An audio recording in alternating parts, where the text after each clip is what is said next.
Eh, ¿Cómo o cómo el programa plantea hacer el desarrollo? Y básicamente plantea que empecemos a conocer un poquito de lo que es el sector bancario. Empieza por la parte un poco histórica, pero bueno, nos toca hacer esa parte. Y de paso empezamos un poco relajados, ¿no? Del punto de vista de desarrollo para una primera semana. Y luego los objetivos de de la asignatura, que básicamente ustedes deberían de finalizar conociendo un poco los conceptos contables del sistema bancario, la forma en que se organiza el sistema bancario y poder identificar los procesos y las operaciones bancarias desde el punto de vista de las disposiciones legales. Pero nosotros no solamente vamos a ir o no vamos a entrar exclusivamente en las disposiciones legales porque eso realmente va a ser un poco tedioso desde la virtualidad. Vamos a tratar que eso sea un poco más operativo, un poco más práctico.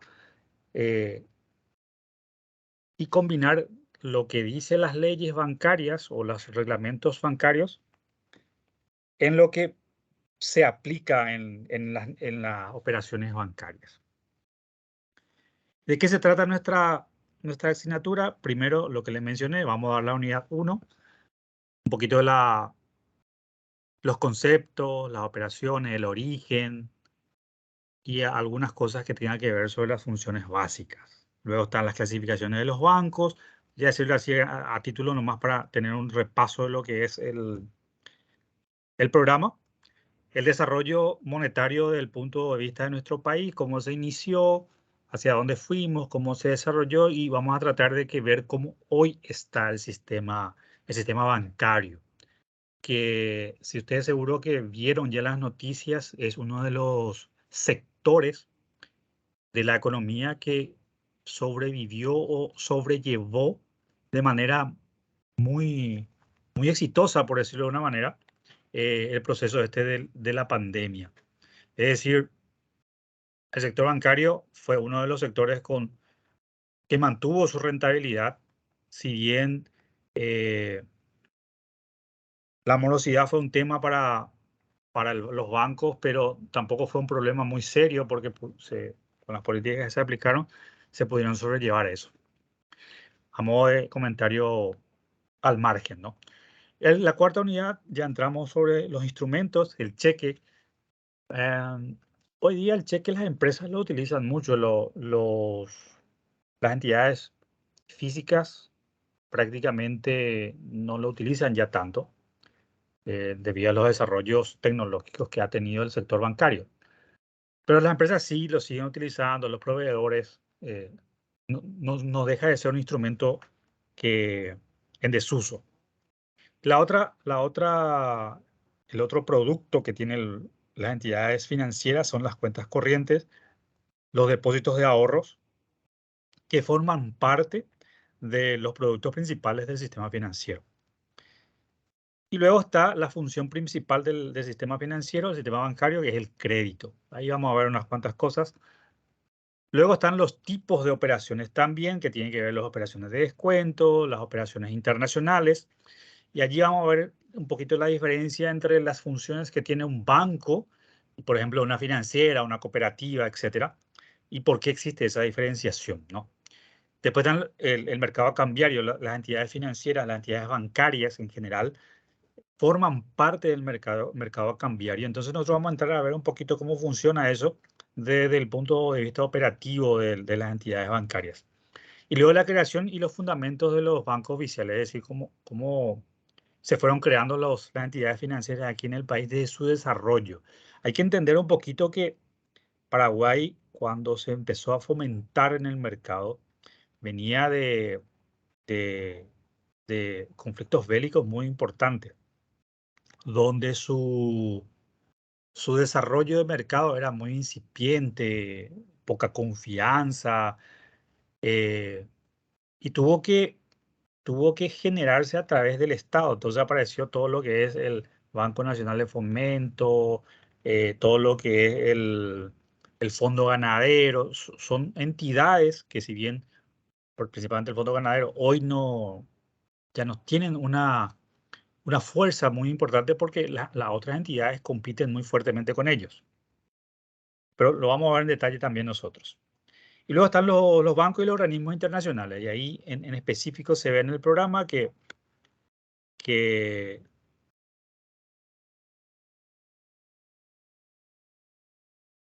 tenemos... no lo están viendo ustedes. Aquí está. Vamos a mover un poquito. Ahí está. Estamos aquí. Vamos a centrarnos prácticamente en los tres principales, el BID, el BIRF y el fondo, el FMI, que, que son las tres entidades principales. Existen también otras entidades que hoy forman parte de, del actuar internacional del sistema financiero de Paraguay, por ejemplo, CAF, JICA, COICA, la OSIT, o sea, existen otras entidades bilaterales y multilaterales que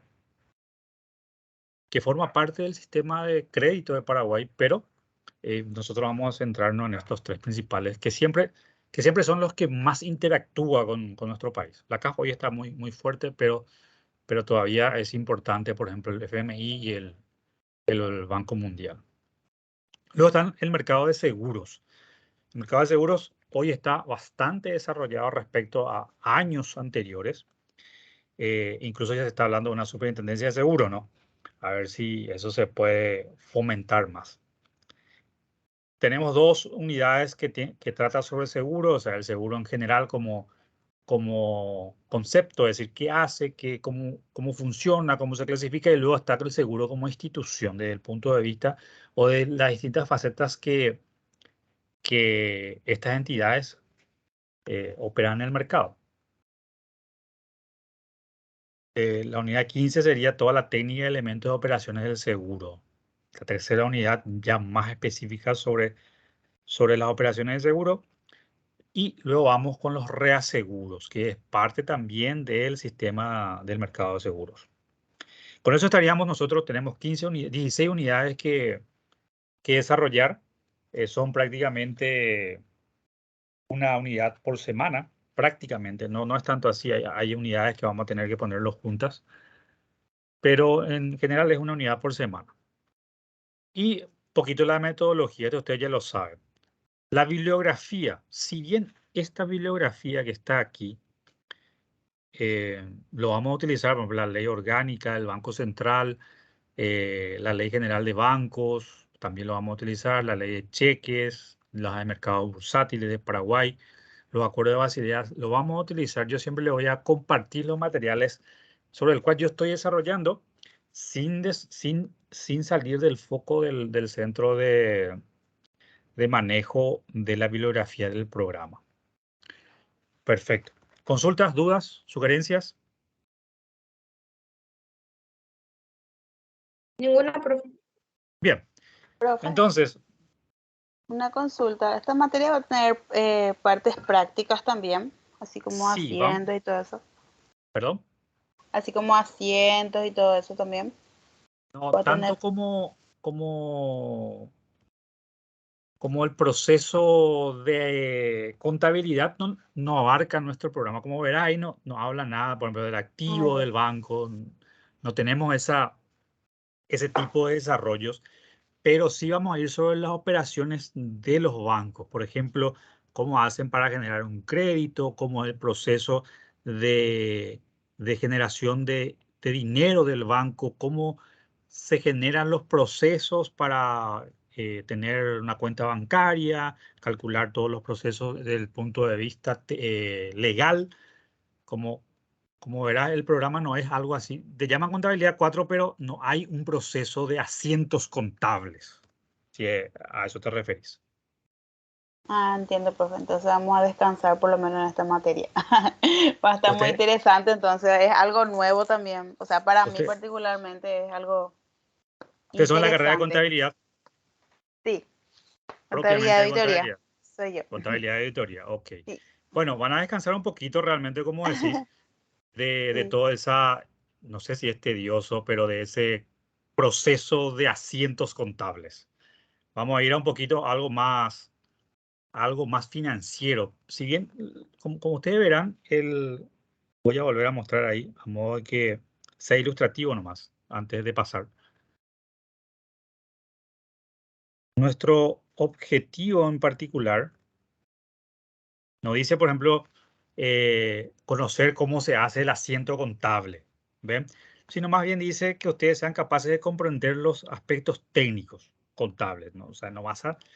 Yo no te voy a pedir hacer un asiento de crédito de contabilidad, perdón, del banco, no vamos a hacer eso acá.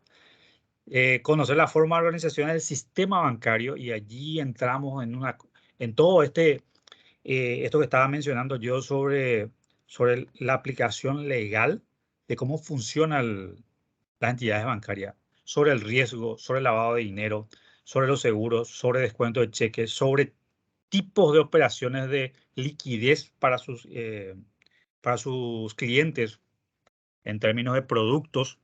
Y obviamente el tercer objetivo, que engloba todo lo que es el programa, identificar los procesos y operaciones bancarias en sus diversos ámbitos. Dice, bueno, y ahí entramos nosotros, más o menos lo que le estaba explicando sobre qué vamos a hacer. ¿Vamos a tener ejercicios? Sí, vamos a tener ejercicios. Van a ser ejercicios muy aritméticos, no muy complicados. Se puede hacer suma, resta, algunas multiplicaciones, pero hasta allí. No lo vamos a poner muy detallista en lo que es en ejercicios muy estructurados. Ok, entonces hoy vamos a iniciar lo que es la unidad 1. Vamos a hacer la unidad 1 hoy, que básicamente es conocer concepto de bancos, los inicios de los bancos y un poquito la historia. Vamos a empezar un poco relajado, tal vez un poco aburrido, porque, bueno, no siempre da gusto hablar de historia, pero vamos a tratar de que sea lo más dinámico posible. A modo que ustedes me puedan seguir y podamos tener el desarrollo específico de esta parte inicial de la unidad.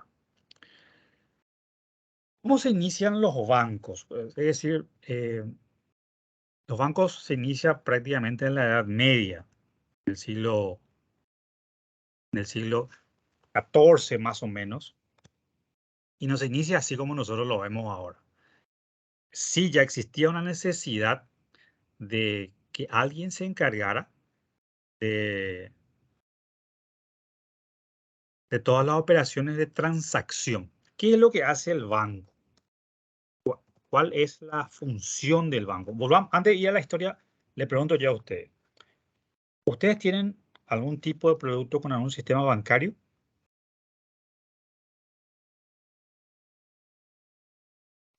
Yo sí, profe. ¿Cobras tu salario por ahí? Tengo una cuenta corriente. Tenés una cuenta corriente de una operación que tenés, de algún tipo de operaciones comerciales, ¿verdad? Comercial, sí. Ok, perfecto. Yo también, profe. Vos Cobro mi también. salario Ok. por medio de eso. ¿Ustedes qué hacen cuando alguien le deposita, sea salario o cualquier otra transacción comercial? ¿Por qué lo dejan en el banco?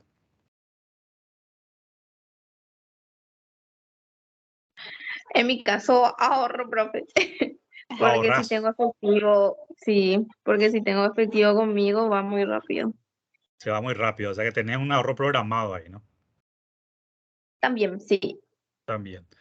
Mira, me Pero, es más práctico también, profe, en la hora de pagar las cuentas. Ya casi todas las financieras, otros comercios ya están adheridos ya lo que son los pagos por los APP de cada banco nomás ya. coincidimos que hoy día los pagos web es toda una revolución que nos facilita la vida, principalmente para pago de Así servicios. mismo. Así mismo, profe. Pero ustedes no quitan su dinero o van usando conforme a la necesidad hasta que termine o que tengan otro depósito. No es que se van y dicen, no, ¿sabe qué? Voy a quitar mi plata del banco porque el banco en cualquier momento me puede decir que ya no tiene mi plata. ¿Ustedes no piensan así o sí piensan eso? Particularmente yo, no, profe. Acá me peleo así con mis padres con ese concepto que tienen. Que quieren sacar, una vez que se deposita, quieren sacar todo su plata, pero yo no.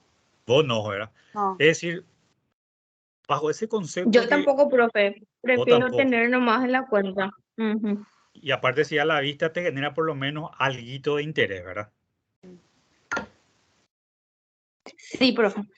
Ok, entonces, ¿qué creen ustedes que es el negocio del banco para que ustedes dejen su dinero allí?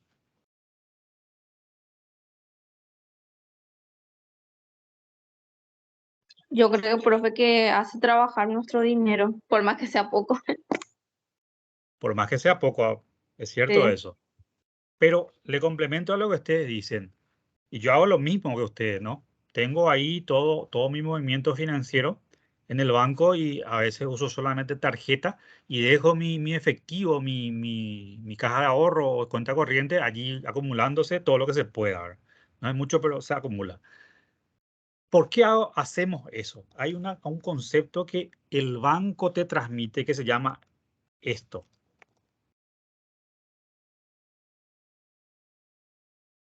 Esto es lo que te transmite el banco. Voy a escribirlo bien.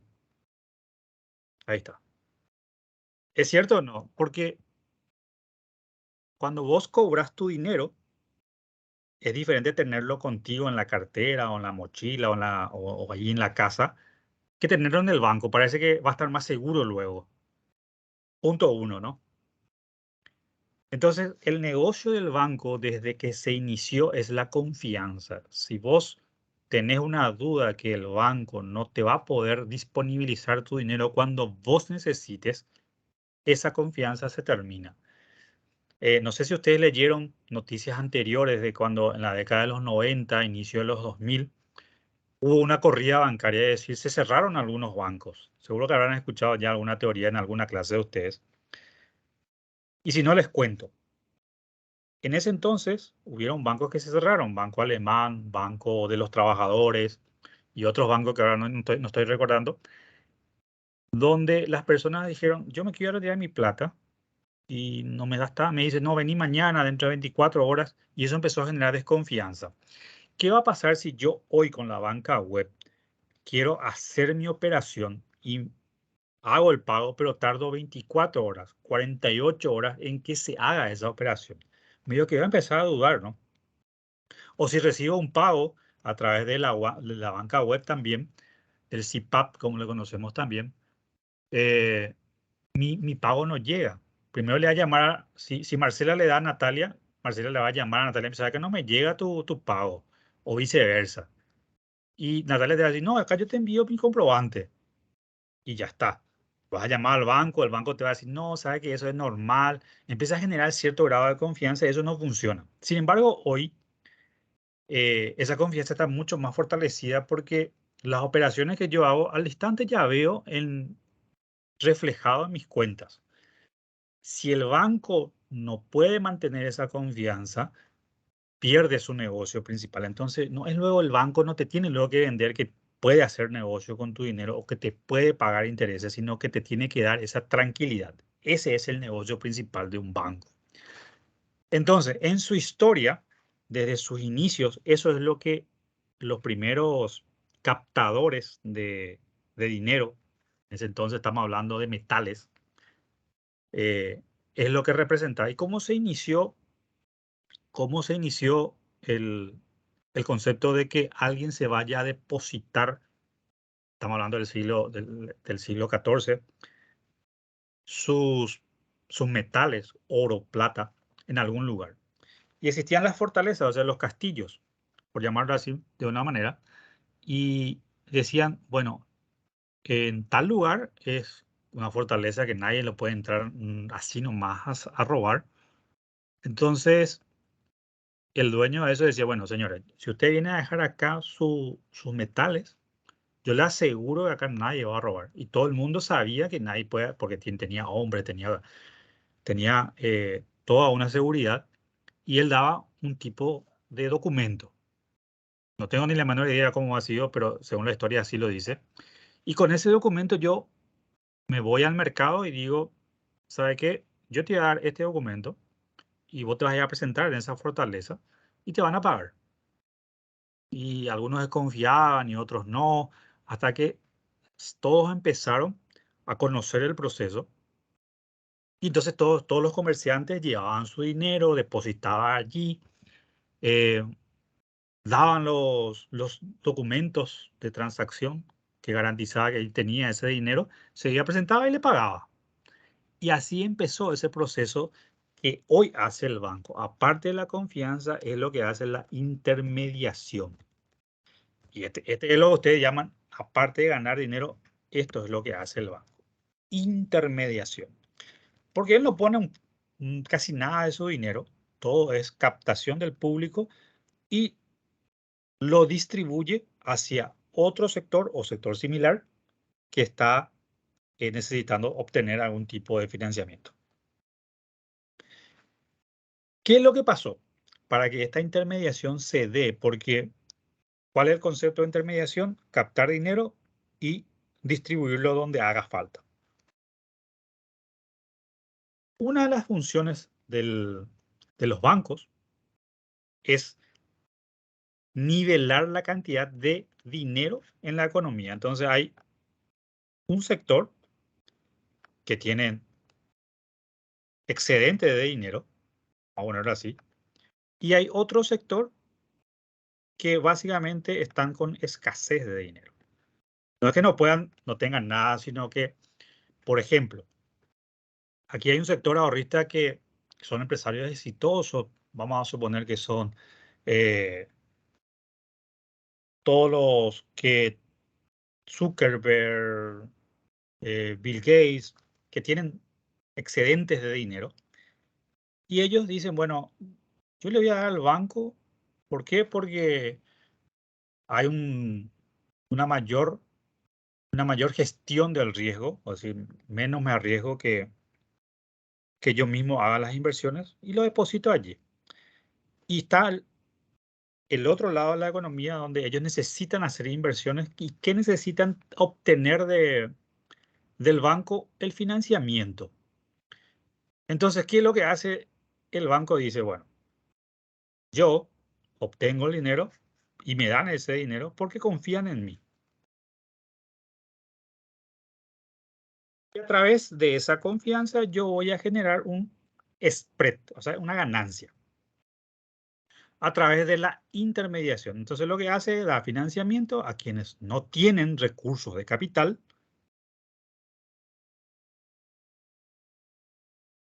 a fin de poder dar una contraprestación a estos que le dan su excedente de capital en guarda. Y así empezó también en la Edad Media a decir, bueno, ¿qué es lo que sucede?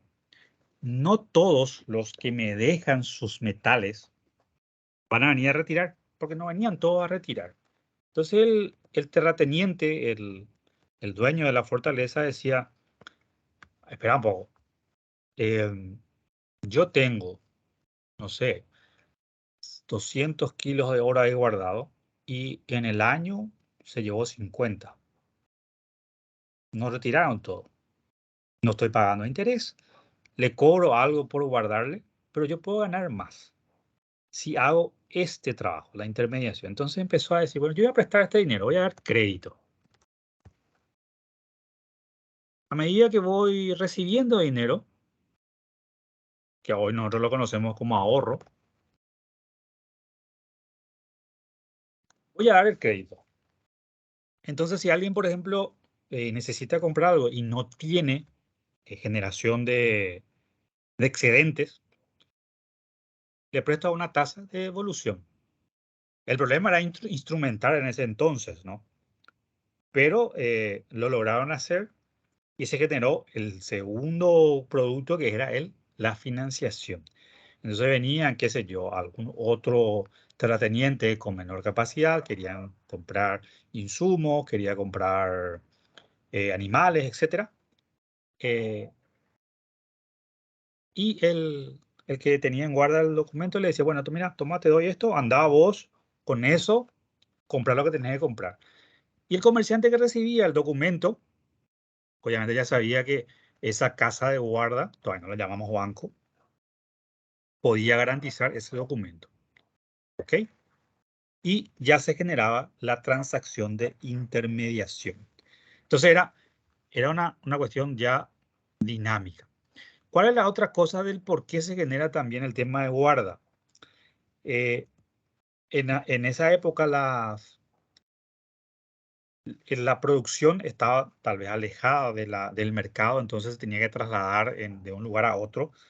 Y imagínense, trasladar lingotes de oro, arriesgarse a que sea víctima de asaltantes en ese entonces. Y lo perdía todo porque no había seguro, no había nada. Entonces, al conocer ese tipo de guarda, todos le pareció muy interesante tener ahí, solamente llevar un documento que lo podía esconder, lo podía administrar mucho mejor, no era visible, y aparte le generaba un tipo de beneficios en reducción del riesgo. Entonces, el nacimiento de los bancos es casi tan antiguo como la operación de organización humana, y las personas siempre necesitan financiar sus proyectos. Entonces, el ahorro y el crédito nacen de esa manera. Entonces, a partir de esos inicios, conoce el desarrollo de intermediación. Se fue avanzando mucho más y fueron apareciendo los distintos tipos de instrumentos que hoy lo conocemos como medios de pago. Que fueron los primeros medios de pago y estamos hablando de oro, plata. Ya después de que se haya superado el tema de lo que es el trueque. Recordemos que antes de eso lo que se hacía era cambiar mercancía por mercancía y porque no había un medio de pago aceptable. ¿Qué es lo que sucede con el medio de pago? Ustedes, si van a hacer una transacción, ¿qué tipo de medio de pago aceptan?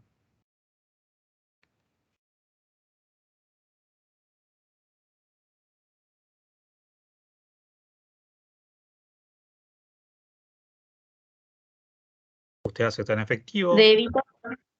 débito? Ujú. Ok, Débito para pago. para pagos. O transferencia si es que me van a pagar. O sea que vos aceptas Transferencias también, profe. el aval de un banco, ¿no?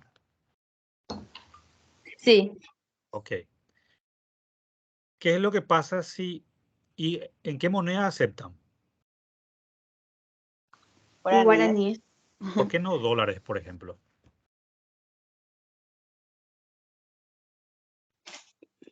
Yo no tengo cuentas en dólares. Primera restricción, ¿verdad? Yo Sí. tampoco, profe. Ok, Y aparte que entonces, no, al menos yo no estoy utilizándolo de esa manera, no. Mi medio no me permite el pago en dólares. ese es un tema. Nosotros hablamos, de repente escuchamos, sí, me pagan en dólares y todo eso, ¿no? En realidad, en Paraguay, la moneda oficial es el guaraní. Por más que vos, salvando todas las restricciones que están diciendo, supongamos que pueden hacerlo, existe un tema que vamos a ver en el transcurso del desarrollo, que al final, si vos recibís los ingresos en moneda extranjera, al final tenés que pagar en guaraníes y tenés ahí el riesgo del tipo de cambio. Y ustedes reciben en guaraníes, pero ¿por qué aceptan guaraníes? Y antes de que sigamos con el cuestionario, le doy un ejemplo. En Argentina, por ejemplo, las personas no siempre quieren aceptar pesos. ¿Por qué creen eso? Porque está muy bajo su moneda, profe, de ellos. Es decir, Le conviene más el dólar porque es un poco más al cambiar, es un poco más. estable, ¿verdad? Oh, sí. Ok, ese es lo que pasa con el medio de pago. El medio de pago también tiene que ser aceptado, es decir, tiene que tener un tipo de estabilidad. Entonces, hoy el guaraní, no hay un problema, no es que si vos tenés guaraníes hoy y mañana no puedas comprar la misma cantidad de bienes que hoy puedes comprar. Sí, tal vez se evalúa un poco, pero no es que lo sentís demasiado. La inflación se habla que hoy está muy alta, cierto, los precios suben, pero no es como el peso, ¿no? Que ni siquiera puede ser garantizado ya por el Estado en muchos casos. Entonces, el medio de pago tiene que ser algo que el mercado lo acepte, es decir, yo confío en ese medio de pago. Entonces, tranquilamente, Natalia, Marcela, Ever, pueden hacer operaciones con eso sin ningún problema. No es que yo voy a sentirme incómodo en recibir, por ejemplo, cuando me va a recibir peso. La gente va a recibir peso y te mira, te dice, cámbiame en dólar. No. Eso es lo que sucede cuando no se confía en el medio de pago. Imagínense en la antigüedad, donde tenía oro y plata, hierro tal vez un poquito. Primero no sabe si el oro es de alta calidad. La plata no sabe si esto es plata pura. Nadie dice cuánto cuesta el oro, cuánto cuesta la plata. Era una transacción, ahí se decía qué es lo que sucedía. Entonces el medio de pago era muy difícil de hacer. Con la aparición de los intermediarios, que estábamos dando el ejemplo, ellos prácticamente garantizaban eso porque te daban el documento y te decía, este está garantizado por tantas onzas de oro o de plata. Y si eso no hay, el que firmó eso tiene que responder. Hoy día, el medio de pago de cualquier país funciona de la misma manera. El Banco Central te dice, este billete vale 1.000, 2.000, 5.000, 10.000, 100.000. Si mañana eso no funciona así, primero no vamos a querer esa moneda. Segundo, el Banco Central tiene que responder contra todo el mercado. Y eso es un problema. Y ahí entra la primera función del banco matriz. El Banco Central sería garantizar el valor de la moneda. Y eso lo hace también a través de la interacción que hay entre el sistema financiero. Tal vez 30 años atrás, el desarrollo financiero era muy diferente a lo que hoy conocemos. 10 años atrás incluso, era también, 15 años tal vez, era también un poco difícil ingresar a tener una cuenta, no era cualquiera nomás que tenía una cuenta. Hoy día, sin embargo, primero te habilitan, luego en el salario. Si sos dependiente, a través de eso ya tenés acceso al sistema financiero. Si sos independiente, también no existe tantas ya restricciones para poder acceder a un movimiento financiero, porque hoy los bancos están mucho más aperturados a generar esa interacción financiera. ¿Por qué? Porque se entendió que a través de eso se puede formalizar la economía. Y allí está, nos vamos un poquito más hacia el ámbito de políticas de Estado, donde tenemos la política monetaria y la política fiscal. Porque este medio de pago, el Estado dice, este es el medio de pago, y si hay una oferta mayor del medio de pago, más de lo que se necesita, ese medio de pago se devalúa. Si hay una demanda mayor de la oferta, ese medio de pago crece demasiado. Y allí se empieza a jugar lo de inflación, tipo de cambio. Y no solamente y ahí estamos hablando solamente de factores internos. También se tiene que adicionar los factores externos sobre lo que son la demanda externa, las exportaciones, las importaciones, que también impacta en el valor de la moneda. Solamente para mencionar eso. Más adelante nosotros vamos a entrar porque vimos que hay una unidad de eso. Ok, entonces, así evolucionó todo lo que es, como dar una pincelada del antecedente histórico bancario. Resumiendo un poco para que no sea muy, muy teórico, de cómo inició la historia bancaria. Y por dar una época del inicio de esa historia bancaria, esa época en la cual se inicia es como la época precapitalista, se le conoce.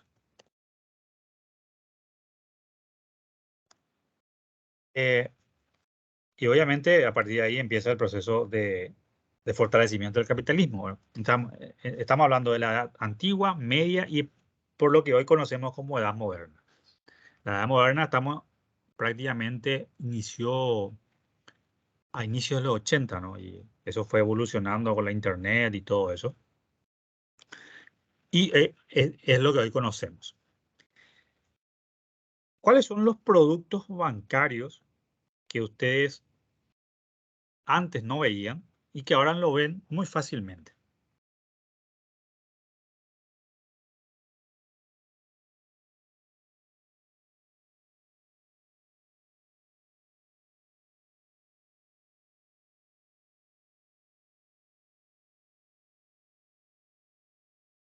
Y el primer producto que antes no había es la banca web.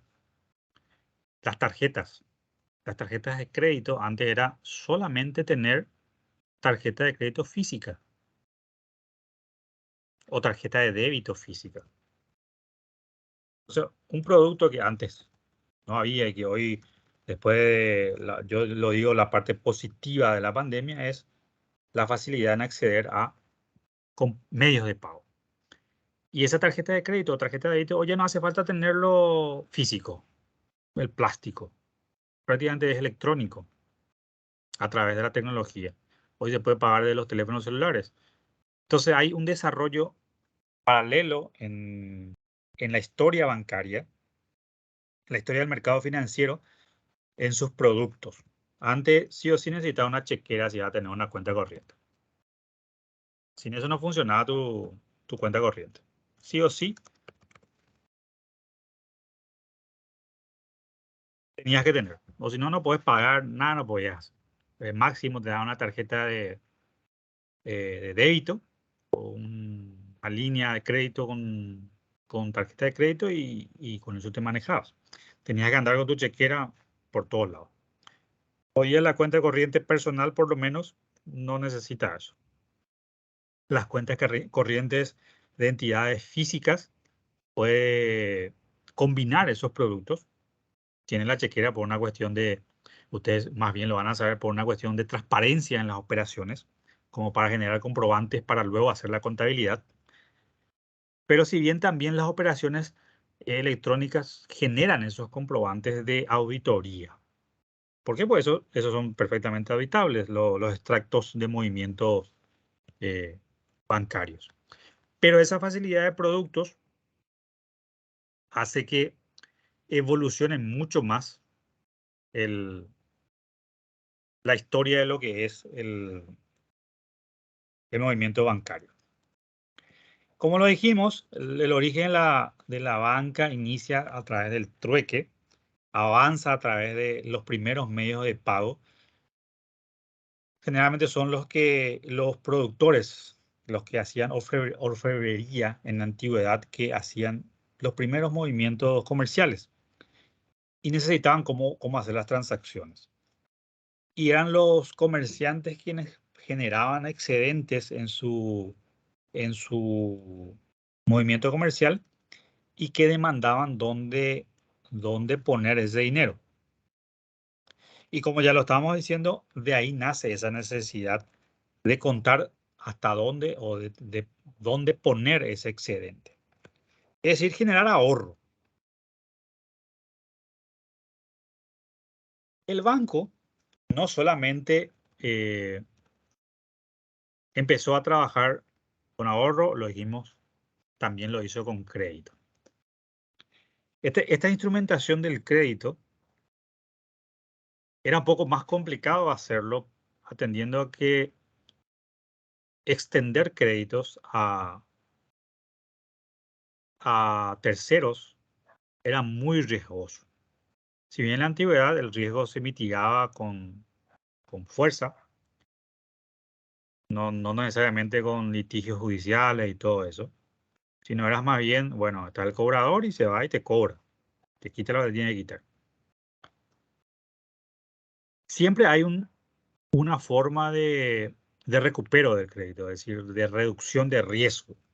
Y esto es lo que hace el banco. Gestión de riesgo. ¿Cuál es la primera gestión de riesgo que hace el banco cuando yo me voy a depositar o me depositan por un medio del banco? Primero es el riesgo a situaciones extremas, es decir, que sea asaltado caminando o yendo en un medio de transporte con mis activos. Porque el banco no solamente hace depósito de dinero, sino también hace depósito de bienes, transacciones, etc.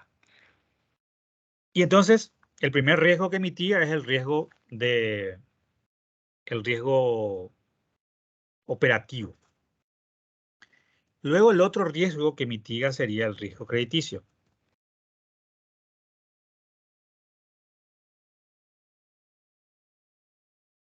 Este riesgo crediticio no solamente es del banco, sino también es del ahorrista.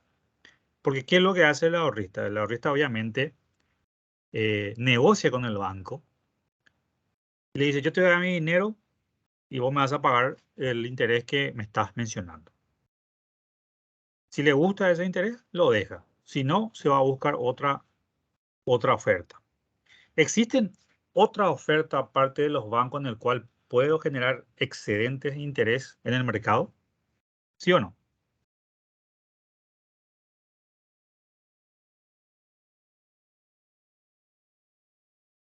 Sí existe. ¿Cuáles son? Y uno de ellos es la inversión directa. Es decir, yo mismo hago mi negocio. ¿Genera más rentabilidad? Sí, pero a la vez genera más riesgo. La segunda opción, aparte del sistema financiero, es el mercado de capitales. Es decir, puedo comprar bonos y acciones. ¿Es rentable? Sí, es rentable. El riesgo, también hay riesgo. Hay menor riesgo que hacerlo yo mismo. Pero el que más mitiga el riesgo, por ende, es un poco menos rentable respecto a los anteriores, es las operaciones bancarias. Pero este riesgo crediticio, ¿cómo el banco lo mitiga o cómo lo gestiona? Primero que el banco tiene todo un sistema o una logística para poder analizar el riesgo. Es decir, yo me voy a un banco, le pido un crédito y a él no le cuesta nada analizarme a mí, mi carácter crediticio para otorgarme el crédito. Puede tener acceso a información porque maneja confidencialidad. Sin embargo, si yo mismo, como ahorrista, voy a prestar a un tercero, ya me cuesta porque primero no tengo toda la logística, entonces es muy caro.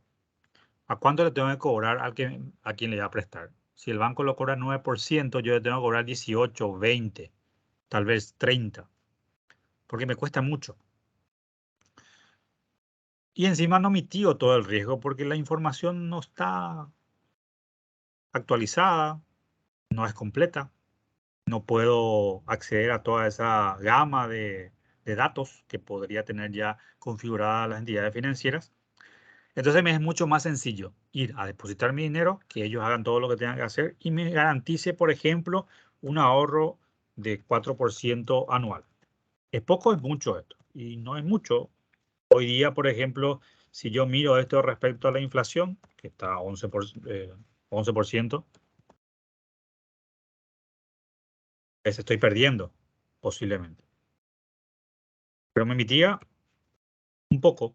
¿Qué quiere decir esto? Que en vez de perder 11% de mi dinero, eh, yo estoy perdiendo solamente 7%, por ejemplo. No es completo esta inflación. Entonces es peor no tener esa rentabilidad.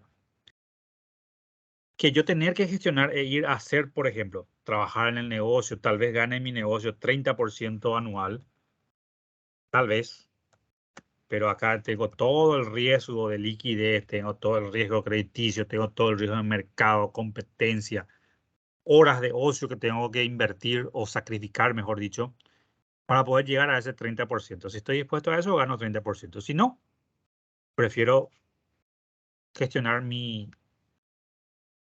rentabilidad a los niveles que el banco. Entonces, yo puedo hacer otra cosa, disfruto del ocio, etc. Eso es una de las funciones prioritarias que hace el banco respecto a todo lo que ofrece. Recapitulando, el banco inicia a través de su base, que es la confianza. Su función es la intermediación. No hace otra cosa que captar dinero y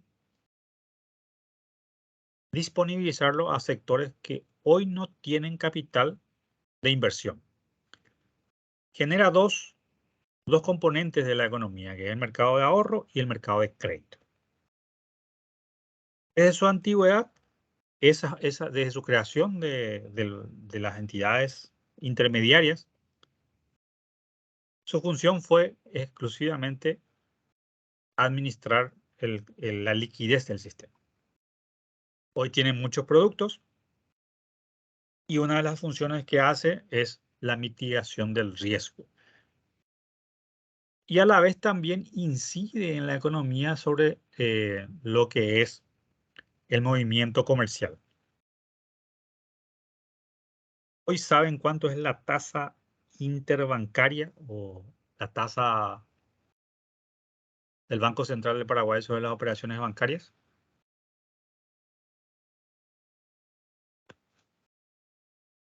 O la tasa de regulación monetaria.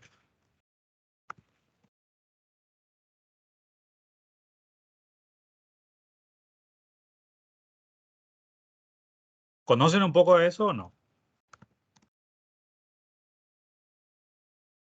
Yo no, profe. Ok. La tasa de Tampoco. regulación monetaria es básicamente la tasa que el Banco Central pone para las operaciones del sector bancario. Hoy está por encima del 8%, 8.25, si mal no recuerdo. Anteriormente estaba 2%. Es decir, en el 2020 estaba 2%, en el 2021 estaba 5%. Hoy en el 2022, a lo que estamos avanzando, está al 8.25. Este es un instrumento que el Banco Central utiliza para poder regular la liquidez del sistema bancario. La pregunta es, ¿cómo que a través de la tasa regula la liquidez? Y funciona a través de la oferta y la demanda.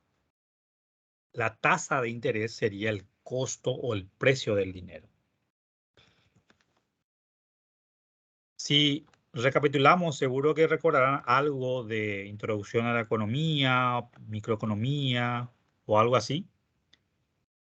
Este tema de la oferta y la demanda. Este sería la oferta, este sería la demanda. Acá estaría la cantidad y acá estaría el precio, que para nosotros el precio es esta tasa de interés. Entonces, hoy esta tasa de interés está aquí al 8.25 a una cierta cantidad de dinero que el Banco Central disponibiliza para la economía. Estamos hablando de dinero virtual, o sea, de todo lo que es la banca web, dinero físico que usamos así para pagar en, qué sé yo, el estacionamiento o lo que sea. Todo eso es la cantidad de dinero. Y el Banco Central, que una de las funciones que opera, o sea, de ahí empieza todas las operaciones bancarias. Ayer, por decir un tiempo, el mes pasado, vamos a decirlo, la tasa de interés está, vamos a suponer, está a 7%. 7%. ¿Qué significa eso? Que a esta tasa más un spread, o sea, una ganancia que van a tener las entidades financieras, prestaban dinero a crédito. Es decir, te prestaban, por decirlo así, a 8%, por ganar 1%. Y vos prestabas dinero para comprar el auto, para comprar la casa, para capital operativo, etc. ¿Qué hizo el Banco Central desde el mes pasado a este mes? Levantó a 8.25. ¿Qué quiere decir eso? Que ahora esto pasó de 7 a 8.25. Voy a ponerle 8 nomás para que sea más sencillo. 8%. Entonces, ¿qué sucede? En teoría, a mayor precio va a haber mayor oferta. ¿Qué quiere decir eso? Que las personas van a querer guardar más dinero en el banco. Pero eso no funciona así. Porque en realidad lo que hace los bancos es que te dicen, mira, a mí me cuesta más tener dinero del BCP porque ahora me cobra 8%. Significa que yo te voy a cobrar más del 8%, un spread 9, supongamos. ¿Y qué vas a hacer? ¿Qué va a hacer el público en general? Ya no va a prestar más la misma cantidad para comprar auto, para comprar terreno, para comprar casa, capital operativo. Por ende, la demanda de dinero se va a reducir. Y como se reduce la demanda de dinero y la oferta, todo el mundo, el que quiere prestar, no presta ya tanto. El que quiere ahorrar porque ahora le paga más. Y entonces los bancos tienen mucha liquidez. Y no te puede prestar todo porque el BCP le dice, no, no puedes prestar a menos de esto. Entonces ellos buscan otra alternativa y se reduce la cantidad de dinero que vamos a tener nosotros, por decirlo así. ¿Para qué hace esto? Y hay un componente que es parte del sistema financiero, que es la inflación. Y esta inflación es lo que regula el Banco Central a través de esa tasa de regulación monetaria. En la medida que sube la inflación, lo que trata de quitar es liquidez del sistema para que la gente no se sienta demasiado millonarios y quieran comprar todo lo que encuentren. Porque a medida que yo quiero comprar, genero mayor demanda, eso alza el precio. Entonces levanta un poquito esa tasa de regulación. Entonces, ¿cómo se inicia? ¿De dónde inicia el sistema financiero? Estamos hablando primero de Paraguay. Inicia a través del Banco Central del Paraguay. Voy a ponerle acá. Voy a escribir nomás el BCP, Banco Central del Paraguay. Y hay una carta orgánica del Banco Central que crea sus funciones, para qué sirve, todo eso. Y luego están las entidades financieras. Y acá entramos en lo que es la banca, por ejemplo, de segundo piso. Vamos a mirar un poquito cómo está compuesto de Paraguay. Las bancas de segundo piso. ¿Cuáles son las bancas de segundo piso aquí en Paraguay? Que ustedes ya conocen. Hay uno nomás.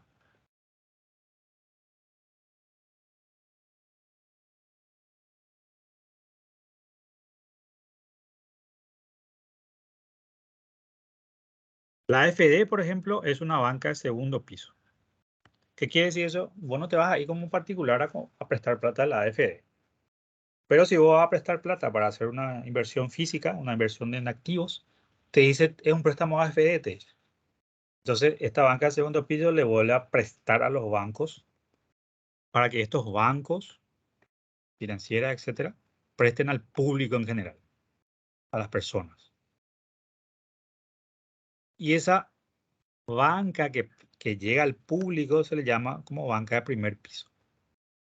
Entonces, esa sería la característica general de cómo está compuesto nuestro sistema financiero paraguayo. Y bueno, en esta banca de primer piso están las entidades bancarias, están las financieras, y luego se subdivide otra vez ahí donde están las cooperativas, porque las cooperativas también pueden acceder a ese préstamo AFD, depende de las calificaciones que tenga. Y las financieras también. Hoy día hay pocas ya financieras muy, muy grandes, que casi todos se volvieron bancos. Y eso sería cómo está compuesto nuestro sistema financiero en general. ¿Consultas? ¿Dudas? Esto es muy sencillo hasta ahora, ¿no? No creo que haya muchas profe. dudas. Ok, De mi parte, no. está bien entonces. Entonces ahí conocimos un poquito la historia, cómo se dio el sistema bancario y hoy cómo estamos en Paraguay. El material yo le voy a compartir, es un poco más teórico de lo que yo estaba diciendo. Hay más cositas ahí que ilustran las cosas. En base a eso vamos a hacer unas tareas para esta semana. Creo que, a ver un poco, no sé si esta semana ya tienen tareas. Creo que no. De introductorio. No, todavía no hay. Solamente hay Hay en el lectura. portal Sí. de tarea de conocimientos. Tarea de conocimiento, exactamente. Yo creo que esta lectura es para la tarea de conocimiento está súper bien. Yo le voy a levantar eso, terminamos la clase, yo ya le levanto. El material, como le digo, todavía es más teórico. También le voy a compartir el video que ya hoy vimos para que puedan ahí trabajar un poquito lo que es la tarea. La siguiente clase es 15 de agosto no tenemos clases, así que vamos a descansar. Y nos vemos entonces el 22 de agosto. ¿Les parece? Está, profe. Perfecto. Un gusto compartir con ustedes y nos vemos entonces en la siguiente clase. Sí, te escucho. Profe, una consulta. ¿Será posible que las clases empiecen las 20 horas o va a ser imposible? Para mí va a ser, en realidad yo quería empezar a las 7 luego, pero si vos me decís que, y si todos están de acuerdo, a las 20 horas podemos empezar. Porque la verdad que yo al menos particularmente y otra compañera que ya no alcanzó más conectarse, ella llega más tarde. Pero yo llego a 7:30, 8 de la noche recién a mi casa, depende de mi colectivo. Y Entiendo. me vendría muy bien para las 20 horas, no sé qué dice la compañera. A mí también me parece genial también a las 20 horas. Bien, le voy a compartir a la profe Tomasa la idea. Vamos a hacer una consulta allí a los demás que si se van a conectar a eso, si depende de eso. Pero por mí no habría problema empezar a las 20 horas. Entonces Ok, yo le voy profe. a comunicar ahí, así como lo escribí hoy, no sé si pudieron leer, en el chat, en el mensaje, que íbamos a empezarlo a las 20 horas porque, bueno, tenía que organizar un poco la plataforma. Sí.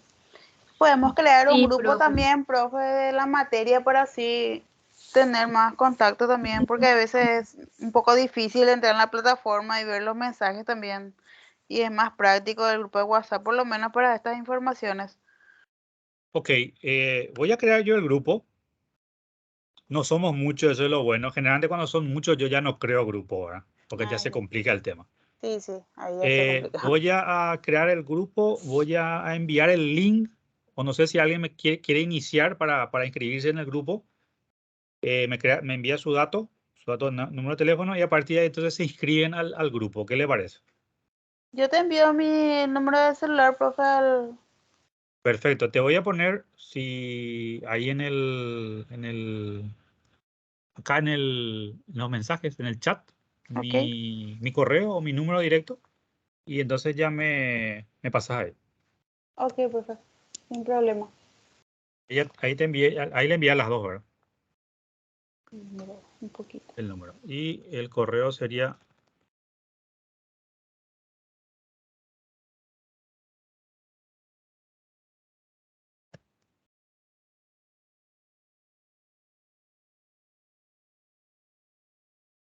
Sería mi correo. Entonces ambos ya tienen. Cualquiera de los dos ¿Sería en pueden... esta aplicación, profe, que enviaste o de la plataforma del No, grupo? en esta envía. En esta. Ahora me quedo porque no estoy entendiendo. Más bien, son Hay una nomás parte de para... arriba que está el chat que tenés que darle clic para que te aparezca. Yo no estoy viendo todavía, Yo profe. tampoco. Igual voy a enviar en el chat de la plataforma, o sea, en el mensaje de la plataforma, para que me puedan pasar ahí, sin ningún problema. Ah, ok, profe. Mejor va a ser ahí, profe. Dale, perfecto. Dale, Entonces nos está, vemos profe. la Muchas siguiente gracias. clase. Dale, Muchas gracias por profe. la Buenas Buenas atención. noches. noches. Buenas Buenas noches. noches. Chao, chao.